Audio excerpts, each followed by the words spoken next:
look at the clothes that I have in my closet. Mm-hmm. And I say to myself, some of these things aren't even quality pieces. If I was able to take even a fraction of this and put it away, what could I do with that money? And I do this every year, legit. I fill up 2 to 3 garbage bags of clothes. I put it in my car. I go to Goodwill, or when I was in New York, I didn't have a car. I would call St. Mary's Church. They'd come pick it up, put it in the back, and ship it. So I started to think about, what do I need from a clothing standpoint? And I'm really off the spending money on clothes thing, right? Like, for the last couple of years, I've really slowed down on that stuff because I feel like when I go back and take the inventory, I feel terrible about where I put my money.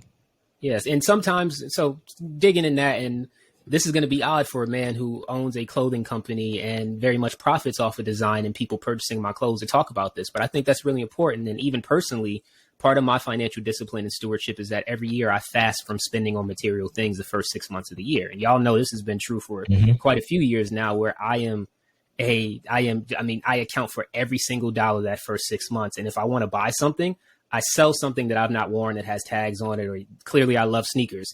I have sneakers that are unworn that I'm now looking at it as an asset because there's a secondary market and StockX and blah, blah, blah exists. But I'm like, well, if I want to buy something, it has to be a net zero impact, because I cannot see my dollars going out. The marginal utility has diminished.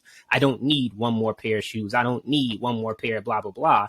And especially saying, is this a critical piece? Is this quality? To your point, you were saying something that I'll have forever. You have to really think about how we're using our dollars. And even the idea of how many of these people that we spend with aren't even people that will circulate that dollar. I was just about to say that. That's perfect. Because you said that as a clothing designer, and I don't want to minimize that. But I do want to say 2 things. One, your clothing is actual quality. And 2, it absolutely is. Yeah, I know.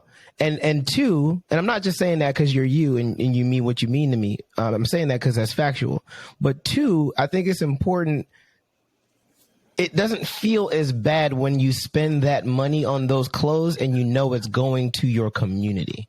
It doesn't. It feels like how it's supposed to feel. It feels like I spent money with my brother or my sister, and that money is going to go to the greater good of my community. And when that person stands for too. I mean, this is a little bit of a pitch for the brand, but in general, just how I make purchases, right? When you know that person stands for building community, using their dollars wisely, financial stewardship and literacy for other people, circulating that dollar within the community for several cycles and hoping that, like back to what we talked about, our realtors are Black, right? Like we try to put our money in the community and create opportunities for people who are underserved with those dollars, man. It's an intentionality behind how you